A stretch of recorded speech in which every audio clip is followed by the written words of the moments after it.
All right, hello everyone, and welcome to another episode of Back to the Blockbuster with your host Gaius and Jackson. Another anniversary episode, our fourth, I believe Yes. now. Thankfully, someone's keeping track over here. trying to keep score for all you guys at home. Also, I just want to see how many we do this year because it's a pretty big anniversary year. So I want to Yes. see how many we can crank out. I need to remember. I keep wanting to go back and see how many we did last year to see if we will top that number this year. I am going to Good idea. circle back probably tonight and count those and probably post those up on our stories and see like, okay, can we top that number this year? Because it's a pretty big anniversary year all the way around. And with this one, again, a completely different one from all the ones we've done so far. We have covered a late 90s teen drama. We did a horror movie remake. We had an inspirational drama from 1999. And now we have a most excellent comedy from 1989. Nice. Celebrating its I know I try. I was like, how can I throw that in there? Celebrating its 35th anniversary is Bill and Ted's Excellent Adventure, originally released on February 17th, 1989. It is a science fiction comedy directed by Stephen Herek and written by Chris Matheson and Ed Solomon. And the plot: in 2688, humanity exists as a utopian society due to the inspiration of the music and philosophy of the two great ones, William Bill S. Preston Esquire and Theodore Ted Logan. One of the citizens, Rufus, is tasked by the leaders to travel back to San Dimas, California in 1988 using a phone booth-shaped time machine to ensure that the young Bill and Ted, two dim-witted high school students, successfully pass history class. If they fail, they won't graduate high school, and Ted's father, Police Captain Logan, plans to ship Ted to a military school in Alaska, ending Bill and Ted's fledgling band Wild Stallions and altering history. The film stars Keanu Reeves, Alex Winter, and George Carlin. It received mostly positive reviews upon its initial release, and on a budget of $10 million, it ended up grossing $40.5 million by the end of its run. So it was pretty successful for late 80s, teen movie definitely. standard. Yeah. So was this a first? Have you seen this movie before? I don't know. I can't remember if we talked about it. First time watch for myself. I have not seen literally any Bill and Ted content, movies, videos at all. I was very much aware of it. I was surprised to find out that this movie is the origin of the conspiracy Keanu meme. That meme where he's kind of got like the disheveled black hair and he's looking like all confused. Like I that was seeing that moment on screen. I was like, oh my god, I didn't know that's where this came from. But yeah, no, first time watch.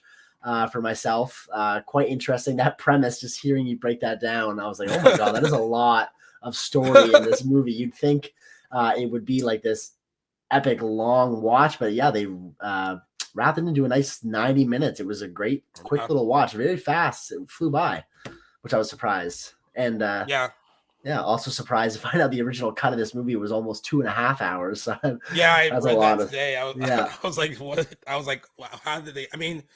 Yeah, what's interesting to me about it is because even when I read that plot description, I was like, that sounds so fucking ridiculous on paper. I don't even know how you like sell that to anyone. And I know they had a hard time selling it initially because it was, such a off the wall idea. And they finally had one production company that had it at D&G for its initial release, and then they went bankrupt and they had to find another studio to release it, which is why there's a lot of references to 1988. Even though this movie came out in 1989, they shot it earlier than that.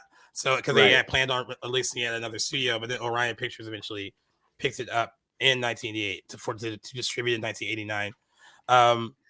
But yeah, I would like to know, I guess, your kind of Cliff Notes version of what you thought as a first time watch of it. Because, like I said, it is silly, and I'm pretty sure you thought it was pretty silly while you were watching it. But I don't know, for some reason, it mostly works, at least for me. Yeah, I'll answer your question, then I'll get into, I'll follow that up by asking you about your experience with it. But while your question's fresh in my mind, my Cliff Notes. So I knew very early on, I threw this on like right after I made supper. I didn't really know what I was getting into, but very early on in this movie, I was like, okay, if I'm gonna have any fun with this, I need to turn my brain off and not look at it like I would any other movie. Like, admittedly, I can be a little bit snobby with my movie watching, so I'm not.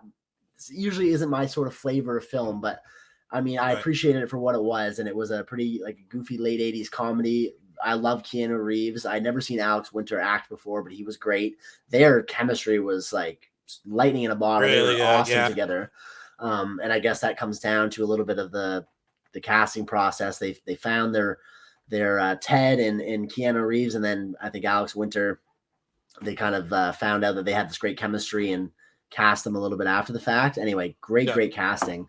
Yeah, no, it was a lot of fun. I mean, again, as far as comedies go, not my forte usually, but this one is like a pretty upbeat, fun, hard to really pick at it, just considering how goofy, zany, and like off the wall it really was. And it was kind of fun for me because I literally did not know anything about this. I knew it was like all I would have been able to tell you about Bill and Ted's Excellent Adventure before watching it, just from like clips I've seen of those actors in those roles over the years, is that it's like a goofy stoner comedy. That's just what I gathered from like how their dialogue is delivered. Just no way, like all that sort of stuff.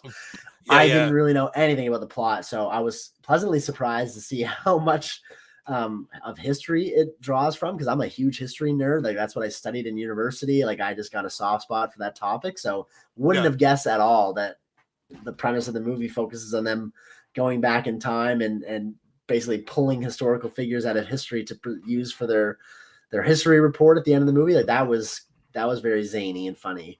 But yeah, it was all over the place for me. There's stuff I liked about it, stuff I didn't love about it, but overall it was like very charming, pretty easy breezy watch, and one that I'm glad I at least got to see. Now I'm in on a lot of the jokes, which feels nice. Yeah, now it's under your belt. So yeah, and now it's under my belt, exactly. But you were just a young sap when this came out. So when did you first see?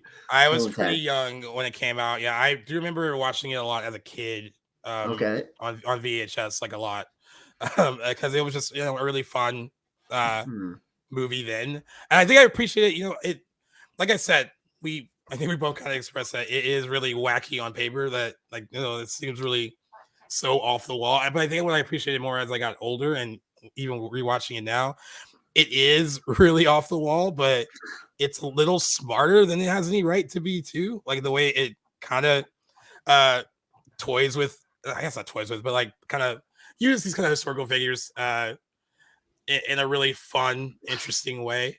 And I just love that, like, this whole big thing rides on this like history class presentation. Like, it's not really like a big, like epic, like, like you would think from like a time travel movie. Like, right. What there's no world stakes. What are the stakes, right? The stakes are like, they just have to make it back in time to do this history presentation, or they're gonna fail. And if they fail, Ted goes to military school, and their not so great band doesn't eventually, I guess, become a really successful band in the future. So yeah, it sounds like so ridiculous, but it works pretty well for me. I think it also helps that San Dimas is maybe 40 minutes or so away from where we're at too. Yeah, that's pretty neat. And it's the home of Raging Waters, which is like a water park that's really famous in that area. I'm guessing they filmed there. They filmed some of it there too. Okay, cool. Yep. And one of my good friends, Stevie, when I first met her like 13, 15 years ago, she's from there and she still lives there. And she, even though she makes the trek to come down to Hermosa Beach most weekends, San Dimas is her home. And when I first met her and she told me that she was from there, that was the first thing I brought up, other than Raging Waters, was Bill and Ted's Excellent Adventure. And she was like, everyone. That's the first thing when they hear that I'm from there. They're always like, yep, the home of like Bill and Ted's Excellent Adventure or Raging Waters. So it has like kind of like cultural significance if you're from the area too. I think that kind of helps. Big time. I would love for something to be filmed over here in Fredericton, New Brunswick. It would be right. Nice. The closest thing I got is Robert Eggers' The Lighthouse was filmed in Halifax, which is like the big city in the neighboring province. So that's all I got to work with. So yeah, to be from somewhere where such an iconic movie would take place, I wouldn't. I would definitely eat that up. That's awesome. And it's it's cool too, because a lot of the I was kind of thinking about this when you were watching it, because a lot of the humor, and I guess how Alex Winter and Keanu Reeves kind of built their characters. They got a lot of the kind of speech and style from certain parts of California. So like Venice Beach, a lot of those Right. kind of areas that kind of informed what their characters sounded like. So a lot of it is very like Southern California-esque, and it's depiction of the two characters. So I did wonder how like you not being from here, how you would like see that and react to it. It might hit differently if you live here or from the area, because you're like, oh, that's Right. exactly, even in 1989, if you watch like old footage from that period or whatever, like that was a lot of the style and a lot of the speech, even into like the Mhm. early 90s. So it was, it's very much I think it's more fun if you like kind of know, like, oh, this is definitely what they're kind of poking fun at. And it makes a little bit more sense. But I was curious how you kind of viewed it, being the Canadian and not from not anywhere near here. So thankfully I was in on the joke because I'm aware of that SoCal sort of surfer bro dialogue and how it's been like, mocked and mimicked and imitated over the years and several other mediums. So I got it right away. And it was kind of funny, honestly. I hadn't really seen it that intricately done, I guess, or where like our main characters are so ingrained in that sort of like style Culture. of their diet culture. Yeah, exactly. So it was fun. It was honestly like there were times where it got a little old. I'm not gonna lie. Okay, I've heard them say. I mean, it's iconic. Like hearing them say "excellent" is like hilarious, and like Bodacious. yeah, that's what I like most. Like the changing of the adjectives. Like they put most and then some crazy adjective after it. I like that was constantly changing. There was some Yeah. dialogue that I thought was very recycled after at some point, but again, I was like not really critiquing it like that. I thought it was just for the most part pretty fun, but I did shake my head a couple times. But no, for the most part, I was in with the joke. Like I thought it was funny. I was curious though, like you being from California, if that like are there people is that like an exaggeration, or are there people that are that speak like that to that degree? It's I want to say it is, but there are definitely some, even like there. I mean, even as recently as like maybe 5 years ago, I had a friend. He moved to New York of all places, Oh wow. considering how SoCal he is. But his name was Bobby Lee, and he pretty much talked like that. And I would Okay. always be like, and I would just be like, I can't tell if this is like a joke or if this is like serious, because I feel like I feel like it's like an effort to speak that way. Like it's Right. not like a natural like accent, like. People will probably say that But about a Canadian accent too, though. So I know you probably get the, like the A thing a lot and a boot and what was the other yeah, one, like other which I jokes. mean, that is a total fabrication. I've literally never heard anybody say a boo, but it's definitely something that people associate with Canadian dialect, but I've never heard it. But yeah, Yeah, the A thing is big. they blame South Park in the South Park movie for doing that to you guys. Rightfully That's the so. only reason Yeah. I thought that. But yeah, he spoke like that a lot. And then I realized that since it was so effortless, I know that he kind of soaked in beach culture, and it was just very broy in his speech, and Yeah. he wasn't stupid by any means, but like I think it's almost like that you have that version, the guy version with that, and then you also kind of have like the Valley Girl stereotype too, that's Yeah. from here, What a and that is dynamic also, duo. I know, and that's also fairly accurate. There are some girls that do talk like that, so I mean, I think in some areas it was exaggerated, but there are definitely, it Mm, exists. I don't see it so much like at all anymore. Thankfully. I right. mean, it's hard not to like want to make fun of it, because it's like, man, you don't wake up one day and like just suddenly. I mean, you have to like, that It has to seems be like like it takes put some on, effort. right? Yeah. Yeah. Yeah. But what I found by watching this one this time too, and what I've always thought is that even though Bill and Ted are technically, I guess what you would describe as like kind of stupid, not with it, they are Right. still very, very likable. Yes, And exactly. They and that are. and that probably has a lot to do with just Alex Winter and Keanu Reeves really uh I guess vibing with each other and like getting to know each other. And I think I read what you might have read too, that it was like through the audition process after they found Ted is when Alex Winter got involved. And during that audition process, they saw how good they were together. And that's how they Mm. kind of ended up picking Alex Winter. And honestly, Alex Winter, the only thing I know him from other than these movies was The Lost Boys. He is the first vampire to get like staked in that movie. I think Oh, he had dude, you're so I right. I don't think he has like a lot of lines in the movie. I But recognize him now that you mentioned it from that, though. yeah, he is the first vampire to get the stake from Corey Feldman in The Lost Boys, and then of course he had done after this. He did the sequel to Bill and Ted's Bogus Journey, and then they did the 2020 the third one, Bill and Ted Face the Music Together.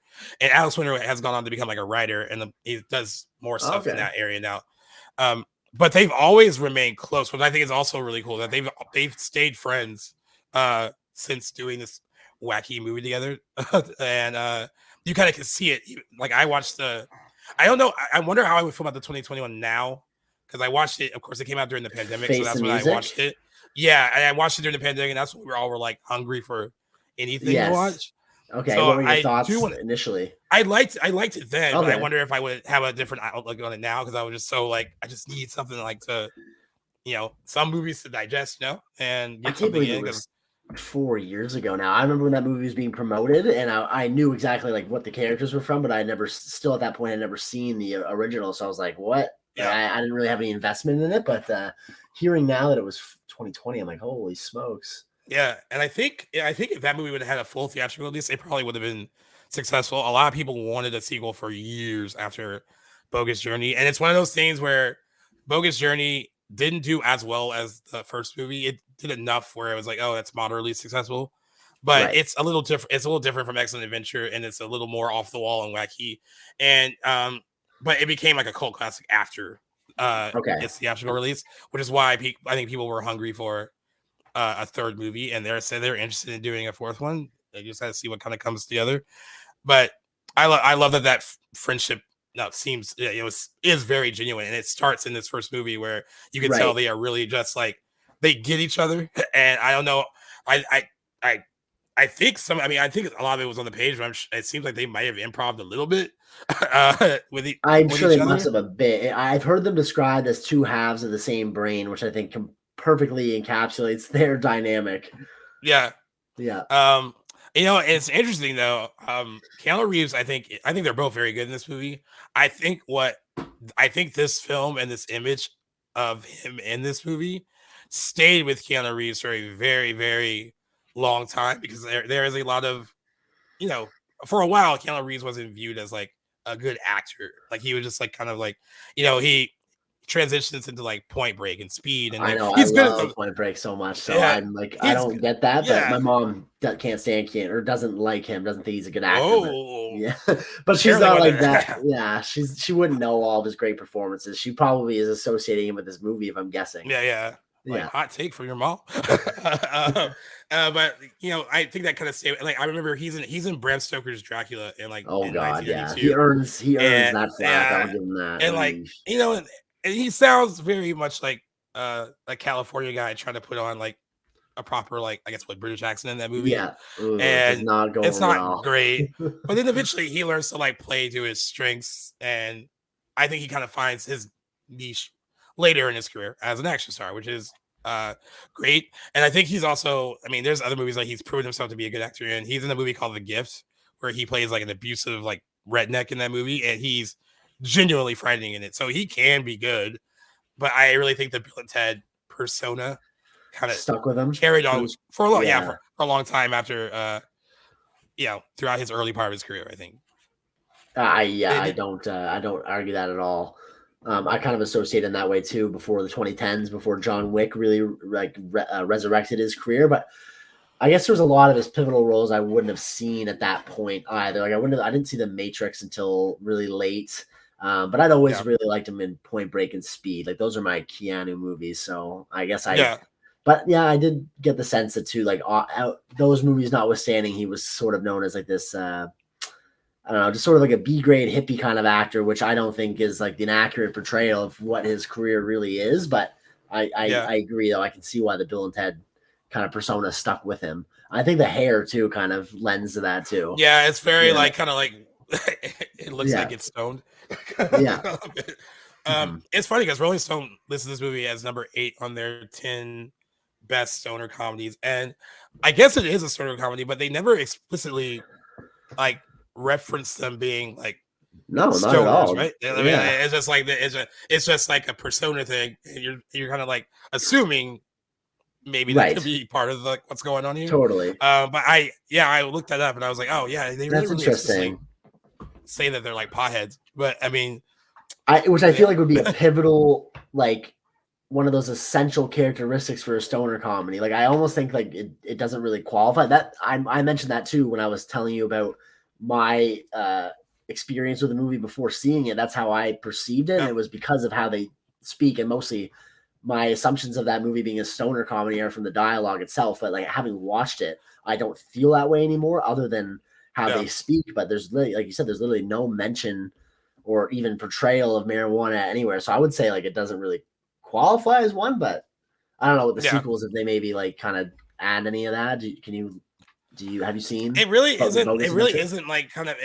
Yeah, I've seen. It's been a while since I watched Bogus Journey, and in Face the Music too. It's not really explicitly kind of Hmm. said. I mean, I guess it's just like an assumption based on how they act, and but I guess a stoner comedy can be like, okay, characters who are clearly potheads are characters who act as if they are clearly I guess. potheads, and I guess it kind of also combines like the kind of slacker / stoner comedy. It's kind of Fair mixed in with enough. that a bit.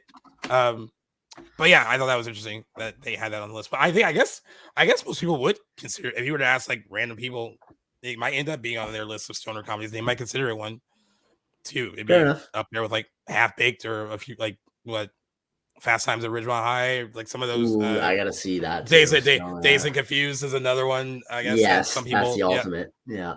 yeah, but yeah, it's I think it's I kind of I wonder if there was any plans at all to make it explicitly known that they wore potheads. I guess you don't really have to. I mean, and maybe they're not, but like it's what is it about them? And it really, I guess it really does depict a certain type of teenager during that time. They're like school is kind of boring, and I mean I used to I have friends in high school that were in a band, and that's all they wanted to focus on, and they weren't all particularly great, much like this duo here.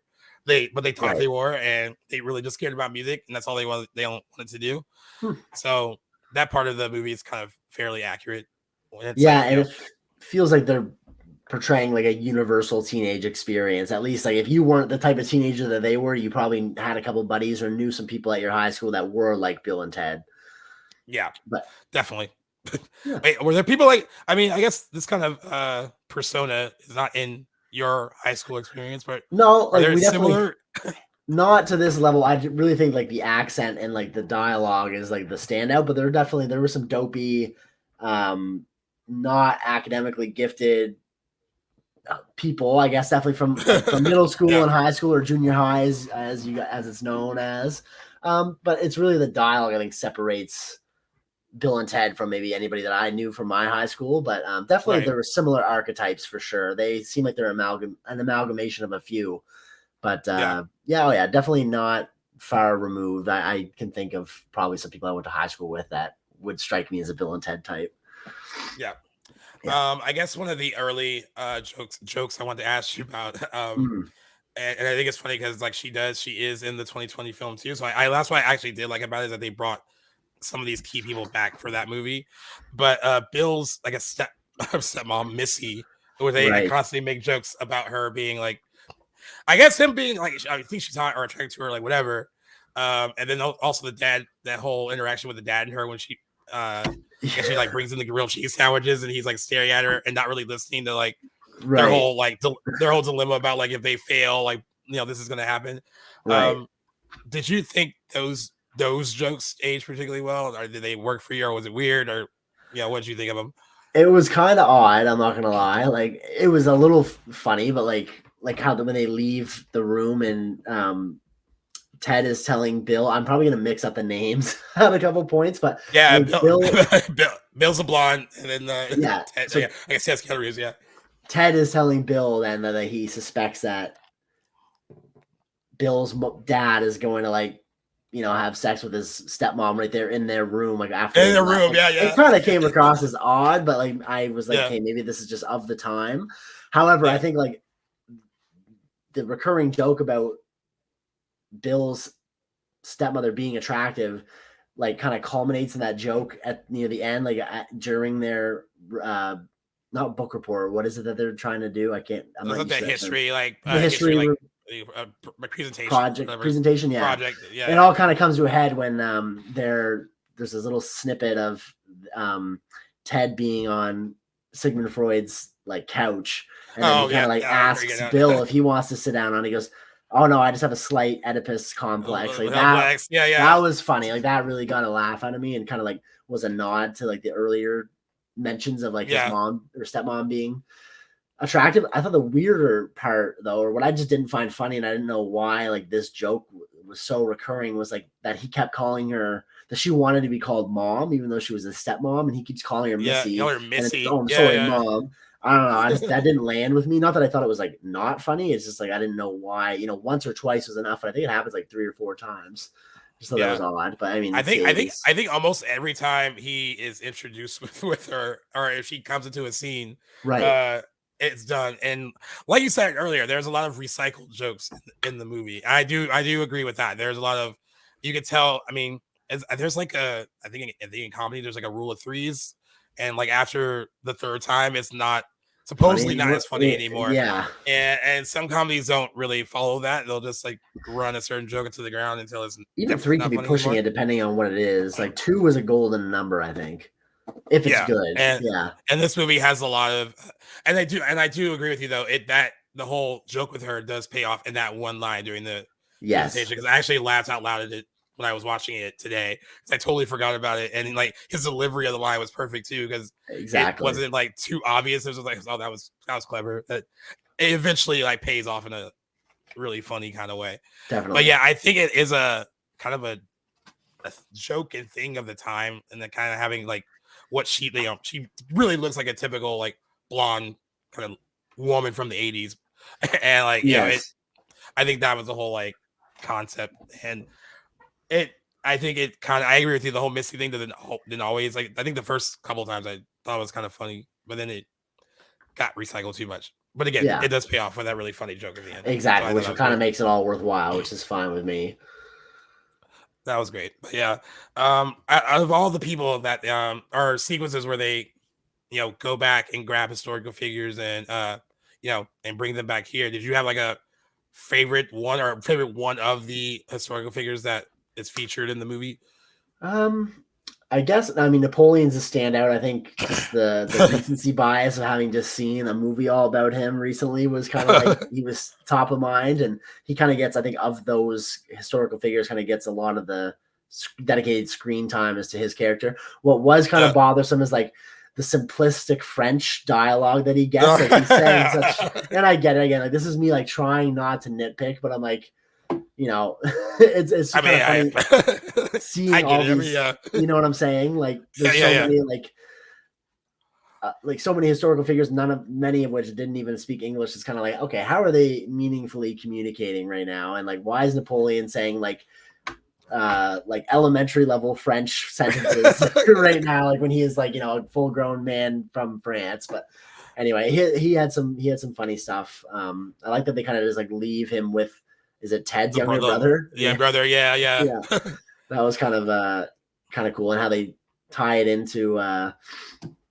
He has this big like moment in the water park at the end, which was called Waterloo. I thought that was kind of slick too. Yeah, but he would probably be like the one I think that I had the most fun with. Socrates was okay. I guess I thought it was kind of funny how they like referred to him as Socrates, because that's kind of Socrates the entire time. Like before I would have known how to pronounce his name, that's what I would have said in my head too. So that kind of got like a nostalgic kind of laugh at my younger self. And Beethoven too was good too. Oh yeah, that was funny. They also butchered Sigmund Freud saying when they first said his last name. I thought like some of that was actually kind of funny. Because it's also very, and I think because it's just on brand for what those characters would think their names were. Yeah, they're that dumb. But like, so that's why it worked for me a little bit. Did their high school history curriculum in any way reflect the one that you would have went through when you were a senior in high school? I'm trying to remember what I was. I took. So was it world history, junior, senior year? I kind of remember which one's been so long. I mean, it's probably a while back now, but yeah. I just aged myself right now with and then but yeah, I don't know if I was explicitly senior year though. I remember learning about them throughout school, so I don't know if it was Okay. explicitly like a senior year thing. That was the other thing I was trying to think about was like how much of that is accurate to what you were learning about senior year of high school, Right. and I don't. Yeah, I want to try to think back to that. I don't know. I find it hard to believe that history was the only subject those guys would have been flunking, just I know, based on I their know, I know. intellect. That is also a funny thing to point out that like this is the one class that determines Yeah, like whether or not they're gonna flunk out. And I was like, they're probably not good at math, or English, English. or like Yeah. Actually, biology, or anything yeah. anything that requires like a bunch of thinking outside of their music. On that note, I had read too after watching the movie that Alex Winter, I guess, in some interview at some point after the movie, he'd said that over the years he gets two sorts of letters from teachers over the years. Some from history professors and history teachers that praise his role in the movie for inspiring like an interest in history class from their Yeah. students. And on the other side of that, he said he's gotten some mail from English teachers who like criticize the dialogue that he's inspired in some English students and how they talk, which I thought was really humorous. That is funny. It's like they get both sides of it. Like, hey, like honestly I could see if this for certain people, if you were a history teacher or I would say that as a history teacher, like if you were seeing students that were struggling to like pay attention to some of this stuff Oh, I and would like show this movie. try to make it fun. Yeah, I mean that'd be an interesting way I think for them to learn about it and maybe dig deeper into Mm-hmm. learning, a more, of course, more accurate depiction of some of this stuff. But yeah, I think that would be like a good way to get kids to Yeah. learn. If I was a teacher or professor, I would rely on film so much in my curriculum. Yeah, There's just so much to be learned, even though like many movies embellish historical, people or events. Like it's such a good way of like informing somebody on like, what it was like to see something rather than to learn it out of a textbook can make it yeah, infinitely more interesting to some people. But yeah, I think this would be a humorous way of kind of like inspiring a yeah, lackluster history student to get a little bit more involved. I wouldn't be surprised because it's pretty tame. It's rated G according to IMDb, so pretty family friendly. There's a one off the cuff, poorly aged joke. I think that's not even really a yeah, joke. It's just a line of dialogue that definitely was more of its time. I think I can't see that it would have been like that like poorly received at the time. I don't think it would fly now, just yeah. in a nonchalant way. You know what I'm talking about? Very Yeah. there's a For what Jackson's referencing, there's like a derogatory term for someone who's gay, and they use it in the movie after it's after he thinks that, which the scene leading up to that is actually funny, where he thinks that like Ted has been killed after they right. and he like realizes that Ted's alive, and they like hug, and after they hug they like pull off of each other and they say that word. And I can see maybe in '89 and I probably got a big laugh. And I hate to say that, it probably did, I'm sure but it did. Yeah. in today's day and age, can't see that aging that No. well. It was interesting that I always think like when we look back on some of these movies for their anniversaries, it's like, whoa, why there's no That's checks half and the balances for fun. some of this Yeah. That's right. for some I of this mean, stuff, dude. it's just what's half of the interest for me in covering like a little bit of an older movie is to see how much Yeah, we've changed as a collective society, what flies now, what doesn't, what stands out, and what is still the norm. But that one was yeah, definitely like I told you off camera when we brought that up. I wasn't even sure that I heard it right. I was like, kind of like looked away for a moment but like judging on the context, what I saw on the screen, what I thought I saw, I was like, okay, I'm pretty sure that's what they said, but I wasn't even sure. I didn't expect it because the rest of the movie doesn't really have anything I would even consider remotely offensive. Maybe like if yeah, you're a history teacher, I'm sure some of the depictions of some of those people, historical figures, might catch a yeah. side eye or something, but nothing to be blatantly offensive at least. So I think, and still that word notwithstanding, I think it still holds up pretty great as I a. as I just like I wanted to bring it up while I had it up. Alex Mm, Winter did comment on that scene in particular. Um, this was back in what I pulled up was from 5 years ago, so still Oh, recent enough. okay. Yeah, Um, definitely. because a few people on Twitter at the time said, "I love the Bill and Ted movies, but has anyone ever asked Alex Winter and Keanu about all the times they call someone or each other the F word?" And then someone else said, "As someone who grew up being called that word, I actually never felt offended when you guys said it because it was kind of lighthearted and done for laughs." And so they got two different opinions on how that was. And Alex Winters said, uh, yes, we've absolutely addressed this in the past. It speaks to the insensitivity of those times that none of us are proud of and certainly don't intend to repeat. And that he thinks the moment still it makes him wince a little bit. It's cringy for him. I can So at see least that. so, Yeah. so at least he knows and is That's aware. an And I'm awesome sure response though. Yeah. yeah, and I'm sure Keanu Reeves feels the same way. So um but I'm glad they commented on it because they probably had to, especially probably as they were doing that new movie and having to promote that. I'm sure that Mhm. would get brought up again in like, kind of retrospective kind of way. Like, hey, how do Right. you think this has aged well? I think it's And important. honestly, Sorry, what's that's that? the only no, and honestly, like you said, I think it's one of the only things in it that hasn't aged well. Like that's Yeah. one of the ones that stood out. On that note, I think it makes an interesting conversation. I think it's important, at least for the most part. I'm sure there's standouts, but I think it's important in the context of movies and actors doing their job, reading a script and delivering a line.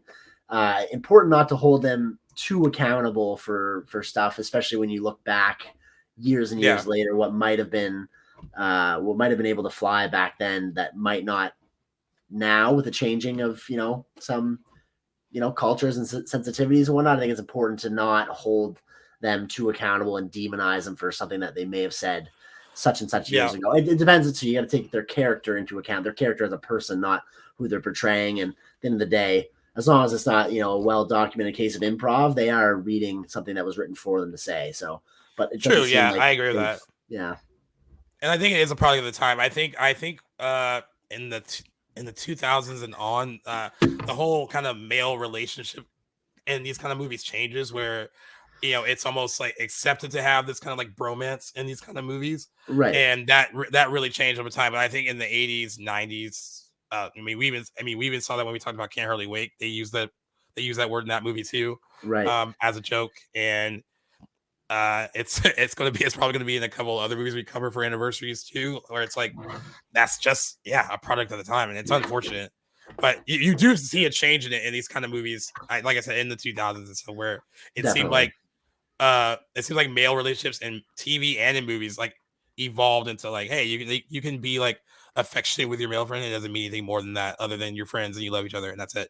And I think Exactly. that I'm glad that changed over time. But yeah, I think what's unfortunate is that in 1988 or whatever, 87, when they were doing this movie, that line was written, it was uttered, and I don't think anyone batted an eyelash. No, no, I Yeah, wouldn't be surprised to find out that was the case. at all. Um, I also thought it was interesting about the historical figures, how there's certain amount of time developed to certain people, like the whole Billy the Kid sequence is a little longer. I mean, and Yep. then it seems like they rush through gathering like I think it's like Joan of Arc, Genghis Khan, Beethoven, and Symphony for all those scenes are like very like quick because you tell they're like maybe they need to just like it just Yeah. felt like interesting that it was like a kind of rush for their stuff, and Well, certain other characters got more time to like the Napoleon thing is definitely. a little Abraham longer. Lincoln was a quick one too. And on that Yeah, note, yeah, I'm glad you bring that up because it was totally messing with my perception of time in the movie. I was like, oh, cool. So clearly they are gathering all these people to present at their history, presentation at the end of the movie. So, right, but then come to find out, there's like a whole sequence after they have all the historical figures at the mall and whatnot and the water park. And I was like, oh, yeah, there's still. I'm not sure where we're at in the movie. I never once checked to see how. Sometimes I'll do that. I'll like check, okay, where we're at. Not that when I'm bored or something. I'm curious, like what do I have left to look at in how this much movie? movies Like, left? where Yeah, are we at? Yeah, how much movie's left? But I didn't do that when I was watching this. But I was like, mostly because my computer that I was streaming it from was like too far away from me, and I didn't care enough to get out. But I was thinking after there was so much happening, once they did get all the like history figures, I was like, where's this going? Where are we? Like, I thought they would go right from there to the school, but no, it was yeah. pretty neat. I guess that's No, another they huge needed. thing that I dates guess this they movie needed is the more. mall. I guess yeah, the mall. Yeah, so in the 80s and 90s, a lot of mall references in a lot of these movies. I mean, you see it in Clueless. I mean, like Clueless is a big one where like the mall is like a character in and of itself. It gets mentioned a lot and Yeah. definitely has a certain look during that time period. I actually think the mall sequence, even though it feels a little tacked on, Yeah. it's still pretty fun. And I also love the song "Play With Me" by Extreme. I love that song they use for that sequence. Actually, that's how I learned who Extreme was, because I had no idea.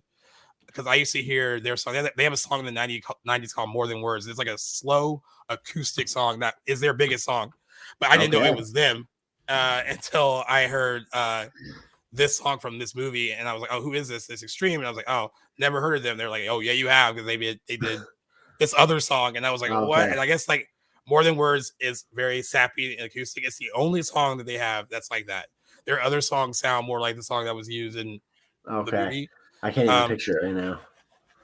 But yeah, it's a fun little sequence. It does feel like it's done to like, because they have to add like one extra layer of conflict, it seems, to like before getting to that point. Like, it did feel tacked on. I agree. I was kind of like, what are we doing here? But again, looking at it, like turning my brain off, it felt fine. It did kind of remind me, I don't know why, not in the sense that the example of a bunch of Cher felt like it was tacked on, but for whatever reason, it was giving me the parade in Ferris Bueller's Day Off sort of vibes. I don't know. Yeah, just kind of felt, I kind of was relating to that scene for a moment when I was watching it.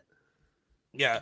And yeah, you can tell that it's only there to like get them into trouble, so they get arrested, and adds another, like, throws another wrench in getting them to school on time. And same thing with like Napoleon at the water park. Even though I do love him running back and forth and like either moving kids out the way to go down the water slides, or trying to communicate with him about how fun it is, or like why he wants to cut them, so he keep going back and forth. I thought that was kind of funny, but that's more of the credit to the guy who played him more than and some nice editing for that too. Yeah, he has the best time of any of the figures in modern times. He gets to like go bowling and have ice cream, and which I guess was still a thing back in his time. But and then that massive sundae looks so fucking delicious. That's why I was like, the whole time I was watching it today, I was like, oh, that looks so good. And he fucking devours the whole thing, and they're just looking at him like he's so gross, because he takes that one last one and like licks his finger and like gets the rest of it off the table, and they're just like, yeah. I guess the real Napoleon Bonaparte was quite fond of ice cream. I read too afterwards. Oh, there we go. Yeah. So we do learn something from watching Bill and Ted's Excellent Adventure.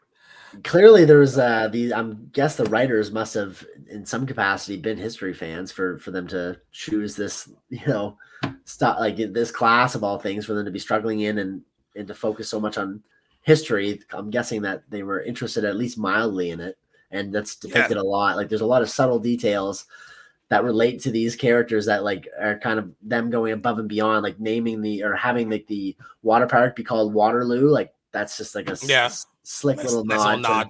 Yeah, exactly. There's lots of that hidden throughout, which is great. Yeah. I thought it was interesting that they said in 1991 they did an interview where they were talking about the original concept for who they thought Bill and Ted would be, and they said they envisioned them as 14-year-old skinny guys with low rider bell bottoms and heavy metal t-shirts who were despised by popular kids at school. And then they said casting Reeves and Winter changed the filmmakers' images of characters, because once you cast Alex and Keanu, who looked like pretty cool guys, that was hard to believe. Interesting that they would have been pretty cool guys in the 80s. I wasn't really sure what I thought of what their look would have been, like how it would have been received in like an average high school in America. But I mean, Keanu Reeves is Keanu Reeves. But I also was wondering if what their stat. I mean, this is probably me thinking well beyond the movie than I probably should, about what their status was in high school. Like, how known they were. Were they only each other's friends? Did they have other friends? Any of that? Yeah, we don't get any of that. And during their history presentation, no one's really like making fun of them or anything. It seems like they're like invested in it. So yeah, I was like, did they know other people? Like, what was their role in high school? But that's me thinking well beyond probably what the writers thought about it. Yeah, for the movie, perhaps. And then they said the original spec was called Bill and Ted's Time Van, and the core plot was similar, with Bill and Ted on the verge of failing their history class, ruining their plans to form a band. However, it deviated from the film version when they borrowed a van from their 28-year-old friend Rufus. While driving the van, they end up in Nazi Germany, and after some hijinks, bring Adolf Hitler back to present-day San Dimas before continuing to collect other historical figures. Solomon said this approach became problematic, and Hitler was switched out with Napoleon in their final script. Other ideas in the spec script that were dropped included more involvement of Bill and Ted's classmates, including having them time travel with them, visiting Julius Caesar and the Roman Empire, and ending up causing his death, and helping a prehistoric caveman invent fire so they could light up a joint. So I guess it would have been more explicitly. Okay. Oh, those would have been awesome scenes to have included in that movie, especially the Julius Caesar. He would have been a great character to have brought back. Yeah. I can't believe Hitler was initially who that they were would going have to bring gone back. over What well. the fuck? That wouldn't have gone over well at all, dude. No. I'm trying to imagine how it would go over. I'm thinking of it would have been like a Jojo Rabbit sort of Hitler. You know what I mean? Yeah. That probably would have been something like that. But I'm glad they ended up dropping that. And then some other actors that they said audition for Ted. Some names that you might know: River Phoenix, and Sean Penn, and Brendan Fraser. Oh wow! Yeah, I find Sean Penn actually looks a lot like Alex Winter.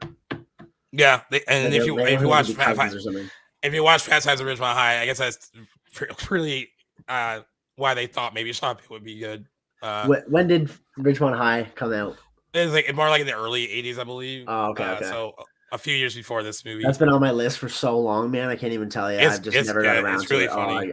Cam's always, he's tried to get me to watch that several times over the years, but we just have settled on something else. But I'm going to bookmark that. And then George Carlin, they originally wanted, because the movie is so tied to music, they wanted Eddie Van Halen as Rufus, but they didn't have enough money to get, because they mentioned Van Halen a few times in the movie, to get him. They also had a list that included Ringo Starr, Sean Connery, and Charlie Sheen. George Carlin was a happy accident that was done close to when the film's production was nearly complete. He did all of his stuff like towards the end with them. Okay. And George Carlin is like, it's always interesting to watch him here because he's known for being a pretty raunchy, blunt comedian. Like his stand-up is like very, very like fun. It's funny, but it's like, whoa. So when you watch him in this, he is so subdued, and it feels very different from anything that you've seen him do. Is that what I would know him from, his comedy stand-up? Because I'm dating myself or aging myself a little bit here. I don't know. I know the name George Carlin, and I recognize him seeing him in this, but I don't know why. Like, he wasn't like the X-Files guy, was he? No. Twilight Zone or something? No. He was in Jay and Silent Bob Strike Back. I don't know if you've ever seen that. He's in another Kevin Smith movie, Dogma. He's in that as a priest. He's in Scary Movie 3. He also did some voice for. He was a voice Fillmore in Cars. It would be mostly stand up, if anything. That must be what I'm thinking of him from. But I've never seen his stand up. I just know the name, and I just couldn't tell you where I knew him from. Yeah, but it is crazy. I watched it. It's not like he's good in the movie. He does what he needs to do, and it works. But yeah, he's so. This is not what because I had experience with him before this, and then since this, even as a young kid, had seen some of his stuff. Probably shouldn't have. And very different, but good to see that he has like some range to do something a little bit different. And Definitely. Then the three most important people in the Utopian Society were envisioned to be portrayed by the band members of ZZ Top, and also Joan of Arc, the girl who plays Joan of Arc, Jane Wyland. She's actually in the band The Go-Go's, who are big for the songs "We Got the Beat," "Our Lips Were Sealed," and "Vacation." They were pretty big in the '80s. I don't know how she ended up in this movie, but I asked her. Some fun little facts. What did you this is me nitpicking the movie probably too much. Yeah, the history presentation is cool and it's fun, and I love how it's thrown together. My train of thought in the middle of it, I was like, when did they have the time to throw it together the way that they threw it together? Because that is something because that seems like something that needs to be rehearsed and thought out, not in how many ever minutes it took them to get they're busy the whole time leading up to they have to get everyone there, and I was like, how did they do that? And again, probably being too picky about it. I mean, I was doing the exact same thing. Like, my brain was taking me all sorts of different questions, like how are all these historical figures not freaking out that they've been whipped into 1980s, and how are they all on the same page here and willing to perform for these two random guys, sort of thing. Like, I was, you got to suspend your disbelief to even appreciate this movie at all.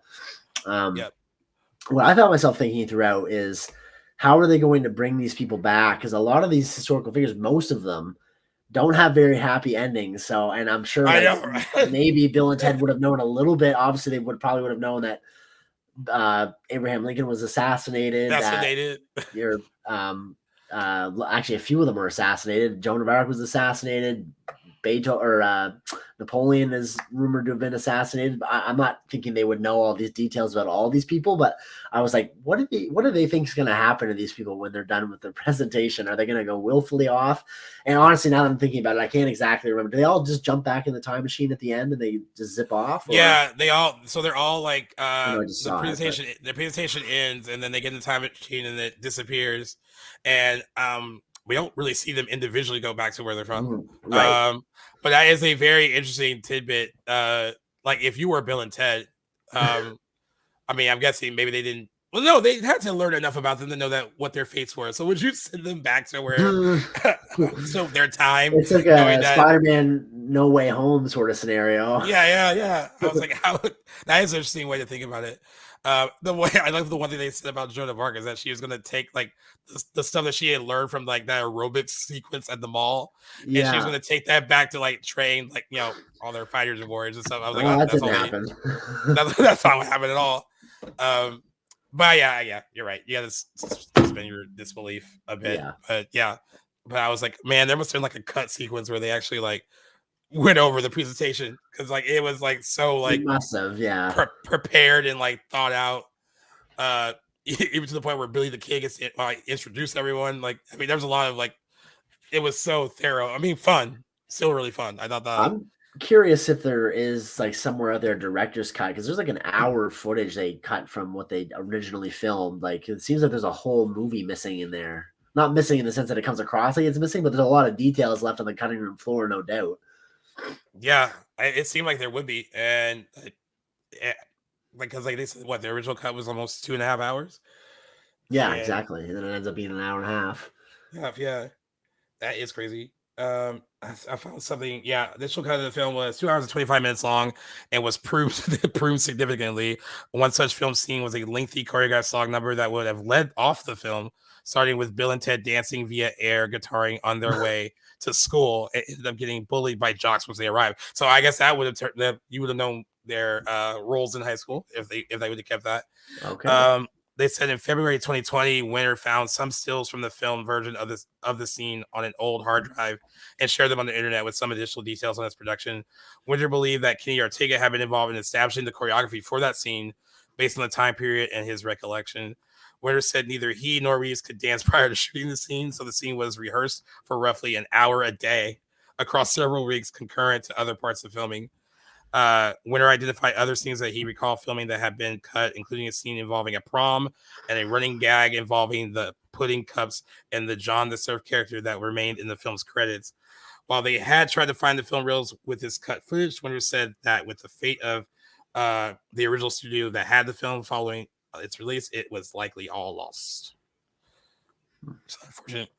Wow, yeah, but I can't believe they cut that. There was a whole like dance sequence at the beginning of the movie. I mean, I was like, it's already silly enough. Yeah, definitely. I wouldn't vibe with that very much. Already silly enough, and that would have been. I mean, maybe it would have worked. I don't know, but I can't imagine watching a 2.5 hour cut of this movie. It's perfectly fine at 90 minutes. Yeah, I'm grateful for its 90-minute runtime. I'm not gonna lie. I think that was like a perfect. I wish more movies were that length. Honestly, yeah. That's why I think it's part of why I love John Carpenter's movies so much, because they're almost always an hour and a half or even shorter. It's great. Just coming across an interesting piece of trivia here that I think is hilarious. I guess Bill and Ted's Excellent Adventure is one of 5 movie productions in which Genghis Khan and Abraham Lincoln appear together as characters. I know 5, right? I would have thought 1 or 2 at most, but the others are The Savage Curtain from 1969, which I've never heard of. Futurama, I guess, the television show. Clone High from 2002. You ever hear that? I've never heard of that. Yeah, I've heard of it, yeah. And Night at the Museum, which makes sense too. That's funny. I would have Yeah, thought one or that's two as hilarious. well. Yeah. 5 productions together. Um, you know what scene is actually pretty funny? I found myself like giggling at it. Is when they're in like the suits of armor and they have the swords, and then they start doing this whole like lightsaber, like Star Yeah. Wars Yeah. fight, and That like it's was another thing awesome. that feels like so unnecessary. Like doesn't, but I guess it just informs their characters like this is just who they are, and Yes. but it was just so funny, and the dialogue exchange between them was really funny. Like I'll never rule the galaxy with you, dude. Like that's all like Patrick, like really good. I I actually, thought that yeah, was I really got funny. some humor out of that scene too, and honestly, made me think of like how much that Star Wars is influenced by like swords and sandals epics too. Yeah, I yeah, thought that yeah, was kind of definitely. cool. Yeah. And I also like their interactions when they meet the two princesses that they said they're gonna meet. Um, and they're like trying to Yes. figure out how to talk to them, and then Bill's just like, recite some lyrics, dude. And like what he says to them is not even that thought provoking, but it works for them, I guess. And they end up using those. At least I don't think it's the same actresses, but they are in the sequel, so they still stay together, Oh. Oh. which is Okay. Cool. pretty I see fun. Samara Weaving is in Bill and And Ted Face the yeah, she's Music. Yeah, that's pretty I cool. believe a daughter of one of the, I believe, Bill, if I'm remembering Oh, right. okay. Neat. Um, she's in it. Kid Cudi's in it too. It's like random cast. Oh, jeez. Yeah, he um, shows up in the most random movies. yeah. But yeah, there was like a lot. And me and my friends also used to always quote that "strange things are afoot at the Circle K" You just line read a my lot. mind. Yeah, that was probably my favorite line. I'd heard it just throughout time, but never really knew the context behind it. But like hearing it, I was like, that is a great delivered line from this movie. Yeah. So as far as time traveling movies go, I mean, everyone kind of makes fun of time traveling movies because they have to create their kind of own science. So sometimes Yeah, because it's like, definitely. does that work? Does this work? Um, Now I'm not saying that this movie is in the grand pantheon of time travel movies, or maybe some people think it is. But for what it's trying to do and what it accomplishes, you think that it is a decent time travel experience? Absolutely. You know, physics aside and all that, definitely. Yeah. I mean, I don't think it holds much in terms of reality, how it would actually be go. Obviously, that's way too far fetched to really take seriously, but I think, yeah. And I didn't Yeah, even know it was a time travel movie before I watched it. So I was like, oh, this is kind of slick. Yeah, no, I think it yeah, holds up. Definitely. I mean, it's kind of funny too how a lot of influence was taken from Back to the Future in the original draft of the script too, where they yeah. wanted to use a van as like their kind of their method of traveling throughout time, and I think they ended up Right. scrapping that, thinking that it was a little bit too close to Back to the Future. But yeah, no, I think there's comparisons to then. I think it may have even have influenced other ones too, but I think it definitely it earns its right as one of the ultimate time travel movies. Which again, is so funny to me. Yeah. Like I had no idea that it even delved into that at all beforehand. That's how little I knew about this movie. Yeah. Yeah, I just love the simplicity of how they time traveled in the phone booth, just like typing in like yeah, basically the dates into the phone pad, and then like they had that like kind of like yellow pages like directory like where they could go like anywhere they wanted in yeah. time. So it's so funny because it's so simple. Like it's the most The simple rules are so use of broad. it. Yeah, Yeah, but yeah, I thought that was kind of cool. yeah. And I like to. I But yeah, think I think. Oh, what were you saying? nothing that they really like messed up in the past had really had any bearing on the present or the future too, which was kind of funny. It's nice to not be bound to those rules in a time travel movie, which is kind of just a nice break. Seems like so many of them like try their best to work around that, but Bill and Ted just didn't seem to bother worrying about that. Yeah, like at all. No, not at all. It was. And then the whole and I want to ask you too is like, yeah, like I said, the plot is it's silly and it's off the wall. Um did you find yourself rolling your eyes at the overall concept of like these two, their music is gonna be like, you know, it becomes like, Yes, yeah, so yeah, important right. to society in the future that Society. all these Yeah. resources are scrapped together to make sure that they do what they got to do and get their history report on time. I was like, yeah, this is very lowbrow, corny 80s cheese, which I also can appreciate too because I love that era and stuff. But it definitely Yeah. felt like a this whole movie feels like it could be an episode of like an X or a Twilight Zone show or something, Yeah. you know what I mean? But Yeah. no, I think it's still charming, and I think they do enough with the movie that it's kind of separates itself from like the cheesiness. Definitely cheesy. Yeah. I know we were saying that October Sky in our last anniversary episode kind of bordered on cheese and never really got there, but this one Yeah. definitely embraces it, I think. Yeah, I mean that whole sequence where they travel to where like the three most important people are, and they see them, and they're like hear the music, and they have that whole crowd doing the whole like thing that they see them doing. Yeah, that part was a little odd to me too. And they had the whole like, you know, supposed to be deep, like be most excellent to each other. Right. And like I do think it's kind of funny that is, you know, the fate of their, I guess not their, it seems like the fate of their world is, you know, right, hung on these two guys, these two slackers passing their history class. I think it's so, I think, you know what, it's so over the top that it probably does work. yeah, over the top is right.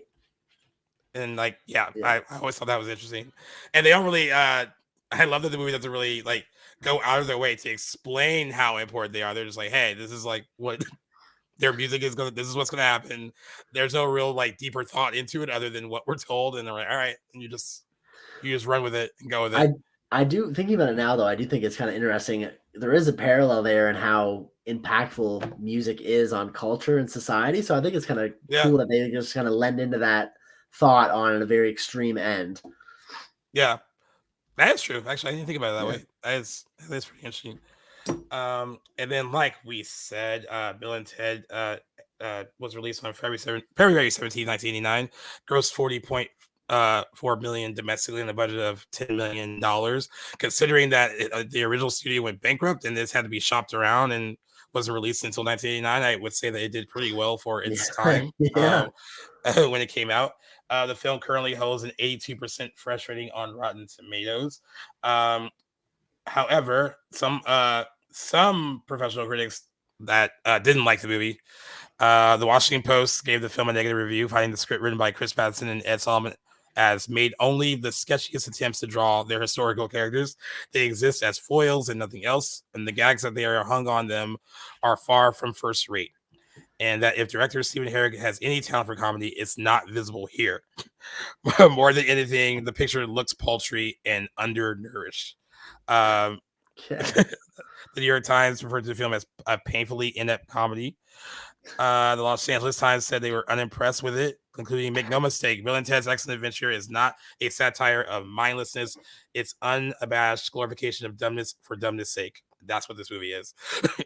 Bill and Ted are heroic in their ability to reduce some of the history's great minds to their level.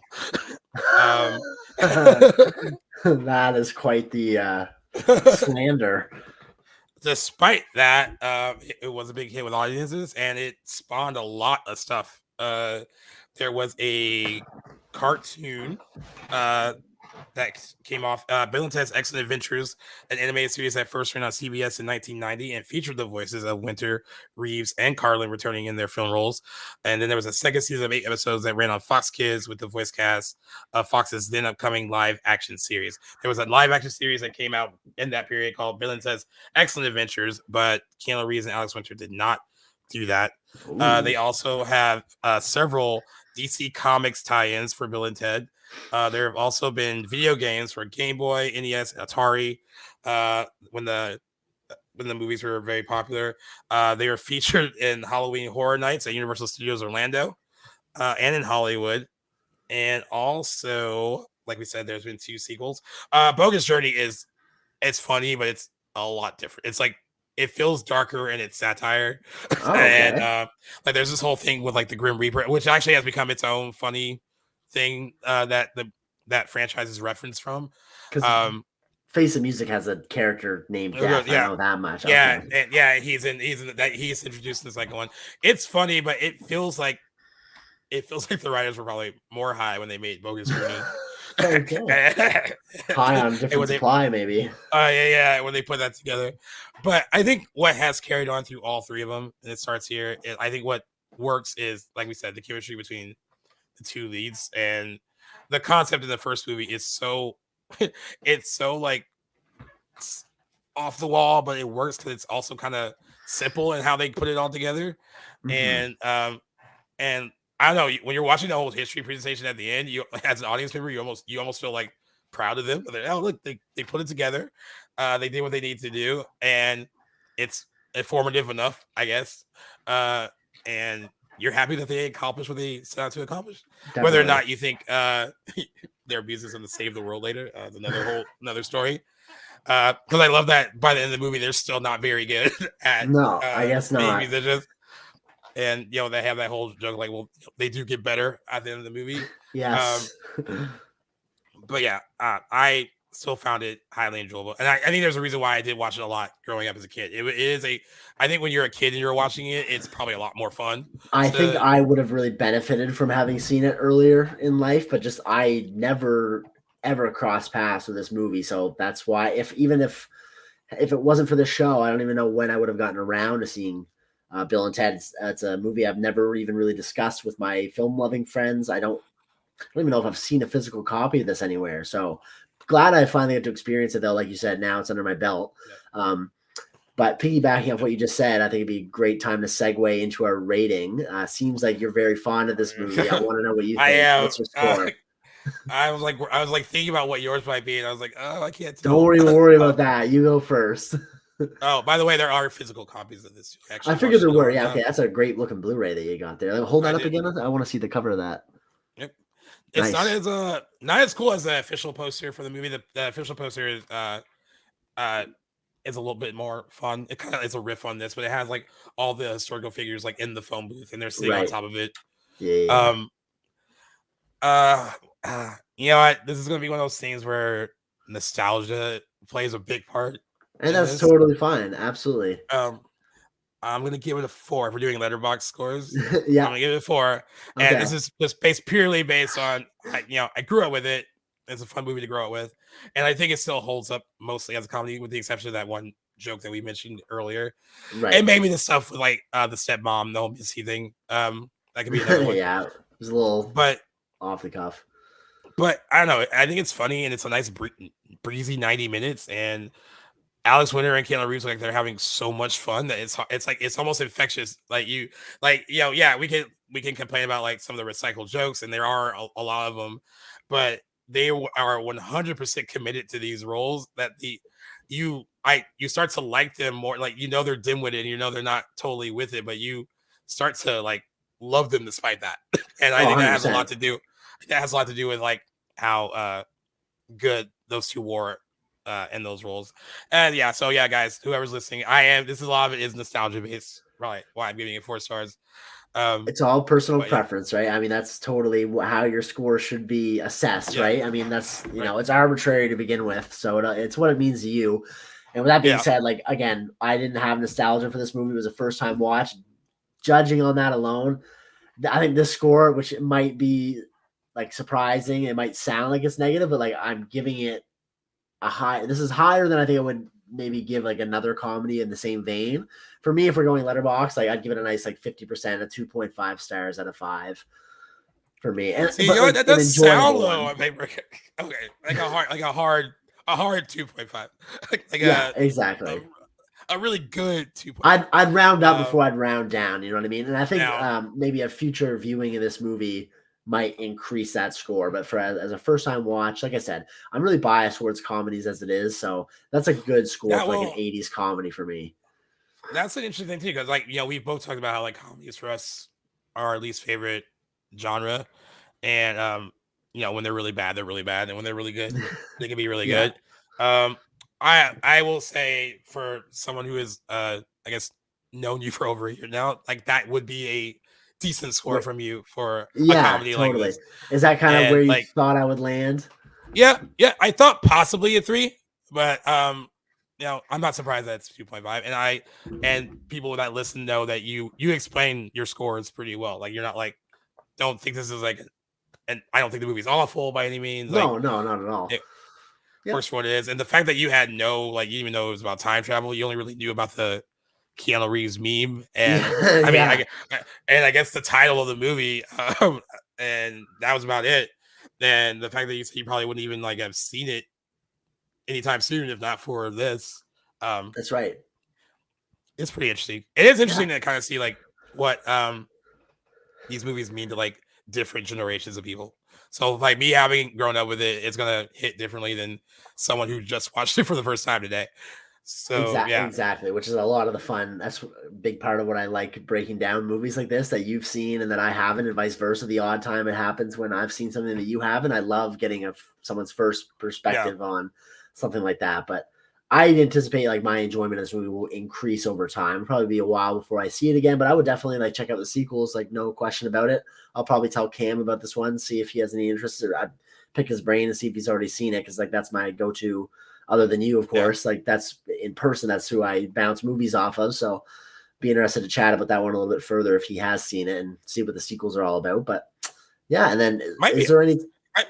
Might be a fun one to watch with a friend too. I was going to say that. Yeah, if I watched this with you in person, I'm sure I would. Your enjoyment of that would infect me and like make me enjoy it more. There's a lot of movies. Yeah. Like there's a lot of movies like that your enjoyment with like watching it with somebody that enjoys it is going to influence.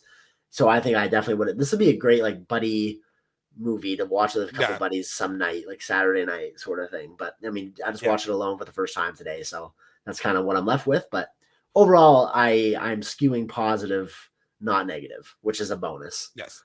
Yeah. Well, I'm glad we got it in for the 35th anniversary. So it was a good time for you to catch up on it. And I'm glad the show actually provides a way for you to see stuff that you probably would have never, ever thought about watching. Exactly. So am I. So that's the positive side of doing like the anniversaries, which is why when we pick some of them are of course obvious ones. I think this one might be an obvious one because it's a pretty popular movie within people that love it. Right. But a lot of these are kind of like, oh, he hasn't seen it. Sometimes it's been a while since I've seen something. Yes. So like where are we gonna fall? Sometimes we don't even actually most of the times lately we haven't discussed anything about the movies until we start recording. So like you get to watch it and I get to rewatch it and we get there's like no real exchange at all until we start recording, which I think actually works best a little bit. Yeah, me too. I like to do that as well. I mean, sometimes it's a no-brainer for covering something that we both have seen several times and we know that we already like it. It's kind of like, okay, of course. But with something like this, I'm surprised. Like, I didn't realize that you didn't know that I hadn't seen this before. So that was interesting. No, I kind of thought maybe you might have seen it once. And happy accident for sure. Yeah, definitely. And a nice little one to conclude our February anniversaries. I know we have a lot coming for you in March. The only one I can say, well, only two I can say for sure that we're doing, and one of them will probably come up sooner than the other one. We know we want to do Cruel Intentions. That anniversary is March 5th. It's 25th anniversary. So that'll probably be one of the next anniversary episodes you guys hear on the show. And then I know our boy Jackson wants to do Heathers, which is I also want to do that one too. Yeah, towards the end of the month. But there's a lot of stuff in the middle there where we need to pick ones that we know for sure we want to do, and then we're gonna leave it up to you guys with a few choices to pick another one.